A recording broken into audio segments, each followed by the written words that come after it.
कहते हैं कि इंसान जो है वो गलतियों का पुतला होता है। ऐसा कोई भी इंसान नहीं है जो कि अपने पूरी ज़िंदगी में कुछ न कुछ गलती न किया हो।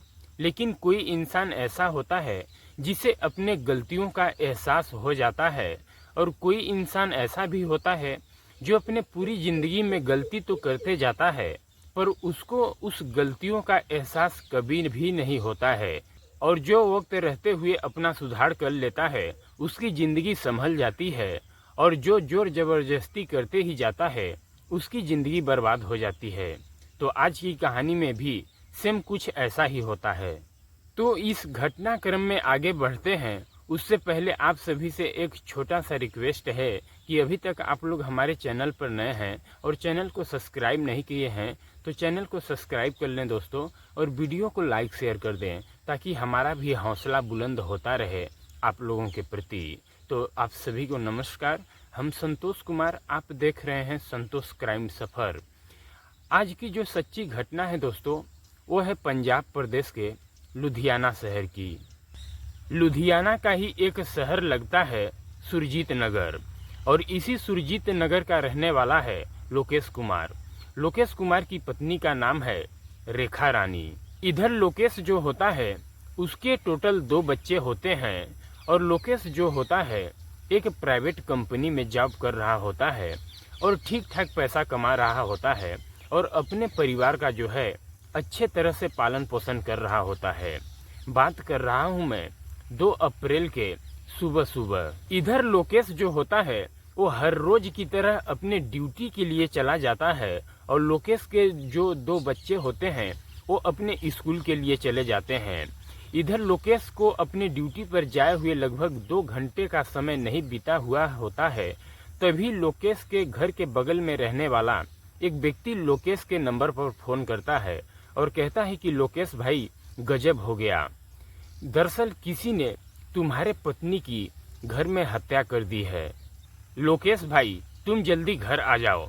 जब इस बात को लोकेश सुनता है तो एकदम से डर जाता है, और अपने कंपनी से छुट्टी ले करके लोकेश जो है तत्काल अपने घर आ जाता है। इधर जब लोकेश अपने घर आ जाता है उससे पहले पुलिस जो है लोकेश के घर के अंदर आ चुकी होती है, और पुलिस जब रेखा के डेड बॉडी को चेक करती है तो पुलिस को मालूम चलता है कि रेखा के गले पर किसी तेज धारदार हथियार को चला दिया गया है, और रेखा की डेड बॉडी जो है रेखा के बेड पर ही रहती है। और फिर पुलिस जो होती है उस घटना स्थल की बहुत ही बारीकी से मुआयना करती है, बावजूद पुलिस को कोई भी सबूत हाथ नहीं लगता है। फिर पुलिस रेखा के डेड बॉडी को अपने कब्जे में लेकर के पोस्टमार्टम के लिए भेज देती है। और फिर इधर रेखा के पति लोकेश कुमार से पुलिस पूछताछ करने लगती है कि क्या तुम्हें किसी के ऊपर शक है जो तुम्हारे पत्नी की हत्या कर सकता है। इस पर लोकेश कुमार पुलिस को जवाब देते हुए कहता है, मुझे पूरा शक नहीं बल्कि पूरी विश्वास है कि हमारे पत्नी का हत्या जो है हमारे घर के बगल में रहने वाला वीरेंद्र कुमार ने ही किया है। इधर लोकेश जैसे ही वीरेंद्र का नाम पुलिस को बताता है, सबसे पहले पुलिस बगल में रहने वाला वीरेंद्र के घर जाती है, और पुलिस जब वीरेंद्र के घर जाती है तो जाकर के देखती है कि वीरेंद्र जो है घर के अंदर बेड पर काफ़ी ज़्यादा मात्रा में उल्टियाँ कर रहा है, उसका हालत जो है काफ़ी ख़राब है। फिर पुलिस सबसे पहले आनन फानन में वीरेंद्र को अस्पताल ले जाती है, और वहाँ पर वीरेंद्र का अच्छे से इलाज कराती है। और फिर जब वीरेंद्र अपने अच्छे होशो हवास में आ जाता है, फिर पुलिस जो है वीरेंद्र से रेखा के हत्या के बारे में पूछताछ करती है। तो वीरेंद्र के ऊपर कोई भी दबाव पुलिस न बनाती उससे पहले वीरेंद्र जो है अपनी सच्चाई कबूल कर लेता है और कहता है कि हाँ सर, हमने ही रेखा का हत्या किया है। फिर पुलिस वीरेंद्र से पूछती है कि आखिरकार तुमने रेखा की हत्या क्यों की। इस पर वीरेंद्र पुलिस को जो कहानियां सुनाता है उसे सुनने के बाद कहीं न कहीं पुलिस भी हैरान और परेशान रह जाती है। दरअसल इसकी शुरुआत होती है घटना से ठीक 2 साल पहले। लोकेश जो होता है अपने माता पिता का एक लौता संतान होता है, और लोकेश कुमार बेहद गरीब परिवार से होता है। लोकेश के पास थोड़ी बहुत जमीन होती है और वो अपने खेती बाड़ी का काम करता है। लोकेश इधर जैसे ही अपने जमानी के दहलीज पर कदम रखता है, लोकेश के माता पिता जो होते हैं, लोकेश का शादी उत्तराखंड देहरादून के रहने वाली रेखा रानी के साथ कर देते हैं। रेखा जो है देखने में काफी खूब सुंदर होती है। खूब सुंदर तो थी ही, लेकिन रेखा जो है पढ़ी लिखी भी थी। इधर लोकेश जो होता है वो न तो उतना ज्यादा खूब सुंदर था, न तो वो पढ़ा लिखा होता है। इधर रेखा और लोकेश दोनों की जब शादी हो जाती है, लोकेश रेखा को जब लेकर के अपने घर आता है तो खूब सुंदर पत्नी पा करके लोकेश जो है काफी खुश हो जाता है और लोकेश को रेखा से प्यार हो जाता है और लोकेश को ही नहीं, रेखा को भी लोकेश से प्यार हो जाता है। फिर दोनों मिलकर के अपने जिंदगी को बेहतर तरीके से आगे बढ़ाने लगते हैं। इधर लोकेश के पास थोड़ी बहुत जो जमीन थी उसी पे वो अपने खेती बाड़ी का काम करने लगता है और अपने परिवार का किसी भी तरह से पालन पोषण करने लगता है। इधर जैसे ही धीरे धीरे समय गुजरता है, लगभग 2 साल का समय गुजर जाता है, तो आखिरकार लोकेश को 2 बच्चे भी हो जाते हैं। और जब 2 बच्चे लोकेश के हो जाते हैं तो अब लोकेश को अपने परिवार को चलाने में काफी दिक्कत और मुश्किलें होने लगती है। लोकेश की घर की माली हालत जो है वो काफी बिगड़ जाती है और लोकेश के माता पिता जो होते हैं वो भी इस दुनिया को छोड़ करके चले जाते हैं, जिसके वजह से लोकेश को जो है काफी दिक्कतों का सामना करना पड़ रहा होता है। इधर घर की माली हालत ज्यादा खराब हो जाती है तो एक दिन रेखा अपने पति लोकेश को समझाते हुए कहती है कि घर के खेती बाड़ी से हमारे जीवन का यापन और परिवार का गुजारा नहीं हो सकता है। तुम किसी शहर में चले जाओ और किसी नौकरी की तलाश करो। तो लोकेश को भी कहीं न कहीं अपने पत्नी रेखा की बात समझ आ जाती है और वो फिर पंजाब के लुधियाना शहर में नौकरी के तलाश में चला जाता है। शुरू में लोकेश को नौकरी ढूंढने में तो काफी दिक्कत और परेशानियां होती है, उसे नौकरी नहीं मिलती। आखिरकार कुछ दिनों तक वहीं पर वो रह करके काम करता है। फिर लोकेश को जो है एक कंपनी में अच्छा खासा नौकरी भी मिल जाती है। इधर जब लोकेश ठीक ठाक पैसे कमाने लगता है तो लुधियाना के ही सुरजीत नगर में एक किराए का मकान ले लेता है और वहीं पर अपने पत्नी और 2 बच्चों को भी ले जाता है और वहीं पर पूरे परिवार साथ में रहने लगते हैं। सुरजीत नगर में भी लोकेश अपने 2 बच्चों का एडमिशन करा देता है और उसके बच्चे भी वहीं पर पढ़ने लगते हैं। इधर लोकेश की जिंदगी जो है वो अब बेहतर तरीके से चल ही रही होती है कि कुछ दिनों का समय जैसे ही गुजरता है तो लोकेश कुमार के बगल में रहने वाला वीरेंद्र कुमार, जिसका उम्र है लगभग 22 साल, वो अभी कुंवारा है। वो जब लोकेश के पत्नी रेखा को देखता है तो एकदम से देखते ही रह जाता है, क्योंकि रेखा जो होती है वो देखने में काफी खूब सुंदर और अच्छा होती है। इधर रेखा जितना ही खूब सुंदर होती है, लोकेश कहीं न कहीं खूब सुंदर नहीं होता है। इसी चक्कर में अब कहीं न कहीं वीरेंद्र जो है वो रेखा के चक्कर लगाने लगता है और रेखा को जो है अपने बस में करने की कोशिश में लग जाता है। इधर रेखा जो होती है वो समझ जाती है कि कहीं न कहीं वीरेंद्र अब हमें पसंद करने लगा है और हमसे बात करना चाहता है, लेकिन रेखा जो है वो वीरेंद्र से बात करना नहीं चाहती थी। इधर वीरेंद्र जो होता है वो अपना दिमाग लगाता है कि आखिरकार हम रेखा को कैसे पाएं और रेखा को अपने आंखों के सामने कैसे देखें। फिर वो अपना दिमाग लगाते हुए लोकेश से दोस्ती कर लेता है और जब वीरेंद्र का लोकेश से दोस्ती हो जाता है तो अब लोकेश के घर वीरेंद्र आए दिन आने जाने लगता है। उसी जरिए से रेखा से भी मुलाकात करने लगता है और लोकेश और रेखा के बीच में आखिरकार वीरेंद्र जो होता है वो झगड़े तकरार भी कराने लगता है। जब लोकेश और रेखा के बीच में झगड़े तकरार होने लगते हैं तो कहीं न कहीं लोकेश और रेखा के बीच में दूरियां बनने लगती हैं और ऐसा दरार डालता है वीरेंद्र कि उन दोनों के बीच में आए दिन झगड़े तकरार होने लगते हैं और इसी मौके का फायदा उठा करके वीरेंद्र जो है वो अब कहीं न कहीं रेखा से दोस्ती कर लेता है। इसी दौरान इधर वीरेंद्र जो होता है आखिरकार एक दिन अपने दिल की बात रेखा से कह देता है और जब वीरेंद्र रेखा से अपने दिल की बात कहता है तो कहीं न कहीं रेखा भी वीरेंद्र की बातों में आ जाती है। इधर जो वीरेंद्र होता है वो लोकेश के घर तो जा ही आ रहा होता है पहले से ही, लेकिन जब से रेखा से दोस्ती हो जाती है तो वीरेंद्र कहीं न कहीं अब लोकेश के घर जाता है, पर लोकेश से मिलने के लिए नहीं, अब वो रेखा से मिलने के लिए जाता है। इधर धीरे धीरे उन दोनों की दोस्ती इतनी गहरी हो जाती है कि अब जब भी लोकेश अपने ड्यूटी के लिए चला जाता है और लोकेश के दो बच्चे जो होते हैं वो स्कूल के लिए चले जाते हैं, तभी मौका देख करके वीरेंद्र जो है रेखा से मिलने के लिए रेखा के घर चला जाता है। और रेखा के ही घर में एक दिन वीरेंद्र और रेखा के बीच में अवैध संबंध रिलेशन बन जाते हैं। इधर एक बार जब अवैध संबंध बन जाता है रेखा और वीरेंद्र का, तो ये सिलसिला अब कहीं न कहीं रुकने का नाम ही नहीं लेता है।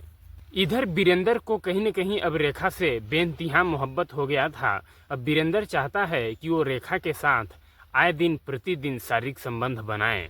इधर रेखा और वीरेंद्र के बीच के शारीरिक संबंध के जो रिश्ते होते हैं वो लगभग 3 महीने का समय गुजर जाता है उन दोनों के बीच में। इसके बारे में लोकेश को कुछ मालूम नहीं चलता है कि उसके पत्नी रेखा का वीरेंद्र के साथ में अवैध संबंध बन रहा है।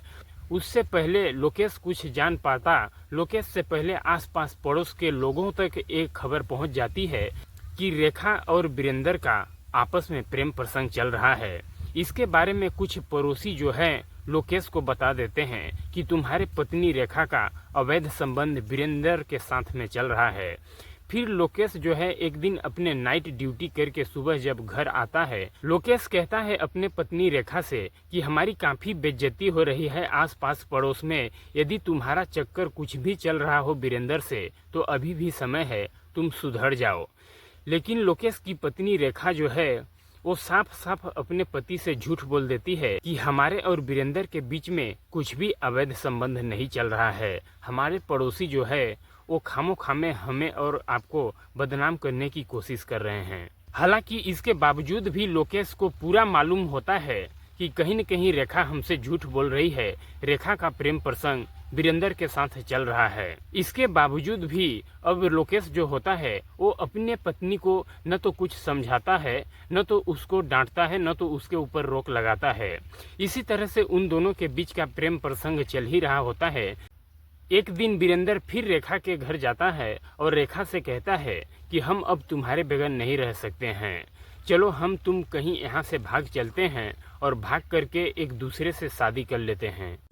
इधर वीरेंद्र जब अपने दिल की बात रेखा से कह देता है तो रेखा जवाब देते हुए वीरेंद्र को कहती है कि हम इतने जल्दबाजी में कोई भी फैसला नहीं लेंगे, हमें सोचने के लिए थोड़ा वक्त चाहिए। इसी तरह से अब देखते ही देखते लगभग 2 महीने का समय गुजर जाता है, लेकिन वीरेंद्र जब भी रेखा से मुलाकात करने के लिए जाता है, रेखा वीरेंद्र से मिलने के लिए मना नहीं करती है। वो उसके साथ मिल जाती है और उससे शारीरिक संबंध बना लेती है। इसी बीच में वीरेंद्र जो है एक दिन रेखा से शारीरिक संबंध बनाने के लिए जाता है और शारीरिक संबंध बनाते ही समय रेखा से कहता है कि तुम आज हमें साफ साफ बताओ, तुम हमारे साथ घर छोड़ करके भागने के लिए तैयार हो या नहीं हो। इस पर रेखा जवाब देते हुए वीरेंद्र से कहती है कि हम अपने घर और परिवार को किसी भी कीमत में छोड़ना नहीं चाहते हैं। इस पर वीरेंद्र रेखा को कहता है कि हम दुनिया की हर खुशी तुम्हें देने के लिए तैयार हैं और हर खुशी देंगे, लेकिन तुम हमारे साथ घर से भाग चलो। लेकिन रेखा जो है वो वीरेंद्र के साथ जाने के लिए तैयार नहीं होती है। उस दिन वीरेंद्र जो है रेखा के साथ अवैध संबंध बना के अपने घर तो आ जाता है, लेकिन इधर 2 अप्रैल के सुबह 7 बजे जब लोकेश अपने ड्यूटी के लिए चला जाता है और इधर लोकेश के दोनों बच्चे अपने स्कूल के लिए चले जाते हैं, तो वीरेंद्र जो है अपने घर से ही फैसला करके जाता है, आज हम रेखा से क्लियर कर लेंगे कि वो हमारे साथ जाना चाहती है या नहीं चाहती है। फिर दिन के 11 बजे के लगभग वीरेंद्र रेखा के घर जाता है और रेखा के ऊपर दबाव बनाने लगता है। इस पर फिर भी रेखा वीरेंद्र को समझाते हुए कहती है कि हम हरगिज अपने घर और परिवार को छोड़ करके तुम्हारे साथ नहीं जाएंगे। बेहतर है कि हमारे और तुम्हारे बीच में जो भी रिश्ता चल रहा है उसे मैं कभी ख़त्म भी नहीं करूंगी। फिर इस पर वीरेंद्र कहता है रेखा से कि हम कभी नहीं चाहते हैं कि अब तुम्हारे शरीर को लोकेश छुए। फिर इस पर रेखा वीरेंद्र को जवाब देते हुए कहती है कि हम कभी भी अपने परिवार को छोड़ करके तुम्हारे साथ नहीं जाएंगे, ये हमारा आखिरी फैसला है। जब रेखा आखिरी फैसला अपना सुनाती है वीरेंद्र से, तो वीरेंद्र अब कहीं न कहीं रेखा को डराने धमकाने लगता है।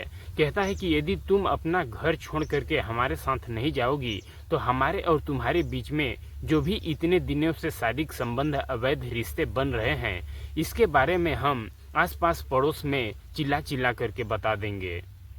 इस तरह का धमकी वीरेंद्र जब रेखा को देता है तो कहीं न कहीं रेखा भी गुस्से में आ जाती है और कहती है कि तुम्हारे धमकियों से हमें डर नहीं लगता है।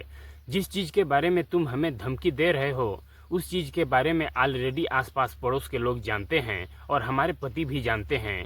शुक्र है हमारे देवता जैसे पति का कि सब कुछ जानते हुए भी वो आज तक हमें न मारे हैं, न हमारे ऊपर किसी भी प्रकार का दबाव बनाए हैं, न हमें रोके हैं। ऐसे देवता पति को हम कभी भी छोड़ करके नहीं जाएंगे। इधर रेखा जब अपने पति की बड़ाई करती है तो वीरेंद्र के तन बदन में आग लग जाता है। फिर वीरेंद्र रेखा से कहता है कि तुम जब पहली बार हमारे साथ मुलाकात की थी तो क्या सोच कर के आई थी। इस पर रेखा वीरेंद्र को जवाब देते हुए कहती है कि मुझे काफ़ी अफसोस है जब मैं पहली बार तुम्हारे साथ मुलाकात की थी। अब मैं उस गलतियों को सुधारना चाहती हूँ। आज के बाद से तुम्हें हमारे घर पर आने की कोई ज़रूरत नहीं है, तुम हमारे घर से बाहर निकल जाओ। जब रेखा वीरेंद्र को अपने ही घर से बाहर निकालने की कोशिश करती है तो वीरेंद्र कहीं न कहीं काफ़ी गुस्से में आ जाता है और रेखा के ही किचन में जाता है और वहां से एक तेज धारदार हथियार ले आता है और रेखा के ऊपर वार कर देता है, जिससे रेखा अपने आप को बचाने के लिए हाथ से रोकती है तो रेखा का एक अंगुली कट जाता है। लेकिन इधर वीरेंद्र जो होता है गुस्से में इस तरह से पागल हो गया था कि वो अपने आप को कंट्रोल नहीं कर पाता है और फिर तेज धार हथियार से रेखा के गले पर चला देता है, जिससे रेखा अपने बेड पर गिर जाती है और रेखा का वहीं पर मौत हो जाता है। और फिर वीरेंद्र रेखा के घर से निकलता है और अपने घर चला जाता है और अपने आप को खुद खत्म करने के लिए घर में रखी हुई चूहे मारने वाला दवा खा लेता है। और जब दवा उसके शरीर में असर करता है तो वो उल्टियाँ करने लगता है। लेकिन जब वीरेंद्र रेखा को मार करके घर से बाहर निकलता है तो कुछ पड़ोसी वीरेंद्र को देख लेते हैं और फिर पड़ोसी जो होते हैं वो रेखा के घर जाते हैं और देखते हैं कि रेखा की डेड बॉडी उसके बेड पर पड़ी हुई है। फिर इसकी सूचना पड़ोसी लोकेश को दे देते हैं। वाकई में दोस्तों जब वीरेंद्र सारी सच्चाई पुलिस को बताता है तो कहीं न कहीं पुलिस भी सुनती है तो एकदम से चौंक जाती है और पुलिस फिर वीरेंद्र के ही बयान पर धारा 302 का मुकदमा दर्ज करती है और अगले दिन जिला अदालत में पेश करती है। वहां से वीरेंद्र को जेल भेज दिया जाता है। और दोस्तों इस घटनाक्रम से आप लोगों को क्या सीख मिलती है आप लोग कमेंट बॉक्स में ज़रूर बताइएगा। और दोस्तों इस घटनाक्रम को सुनाने का उद्देश्य मेरा किसी को ठेस पहुंचाना, परेशान करना नहीं है, बल्कि आप लोगों को जागरूक करना है कि देश दुनिया में इस तरह की तमाम घटनाएं घट रही हैं, जिससे आप लोग सतर्क और सावधान रहें ताकि आपका परिवार भी सुरक्षित रहे। मिलते हैं अगले दिन एक और सच्ची कहानी के साथ, सच्ची घटना के साथ। तब तक के लिए जय हिंद, जय भारत।